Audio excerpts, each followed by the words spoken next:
मीरा भाईंदर रोडवरील सुरू असलेल्या मेट्रो प्रकल्पाच्या कामादरम्यान गुरुवारी सायंकाळी एक गंभीर दुर्घटना घडली।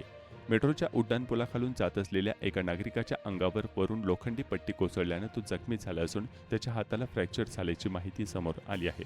मिळालेल्या माहितीनुसार सर्वोदय कॉम्प्लेक्स परिसरातील रहिवासी असलेली ही व्यक्ती मेट्रो पुलाखालून जात असताना पुलावरील कामाच्या ठिकाणाहून लोखंडी पट्टी अचानक खाली पडली। संबंधित व्यक्तीने हेल्मेट परिधान केलेले असल्यामुळे डोक्याला गंभीर दुखापत टळली, मात्र लोखंडी पट्टी हेल्मेटला धडकून हातावर पडल्यानं हाताला गंभीर दुखापत होऊन फ्रॅक्चर झाले।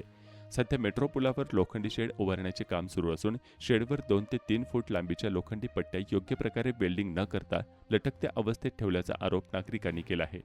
जोरदार वाऱ्यामुळे या पट्ट्या खाली पडत असल्याने मोठा अपघात होण्याची भीती व्यक्त करण्यात येत आहे। घटनास्थळाखाली मीरा भाईंदर रोड हा अत्यंत वर्दळीचा मुख्य मार्ग असून येथे दिवसभर वाहनांची आणि नागरिकांची मोठी ये-जा असते। अशा परिस्थितीत कामाच्या ठिकाणी आवश्यक सुरक्षा उपाययोजनांचा अभाव असल्याचे दिसून येत आहे। या प्रकारामुळे मेट्रो प्रकल्पाच्या सुरक्षा व्यवस्थेवर प्रश्नचिन्ह निर्माण झाले असून भविष्यात जीवितहानी टाळण्यासाठी प्रशासनाने तातडीने लक्ष घालून कठोर सुरक्षा उपाययोजना राबवाव्यात अशी मागणी नागरिकांकडून करण्यात येत आहे।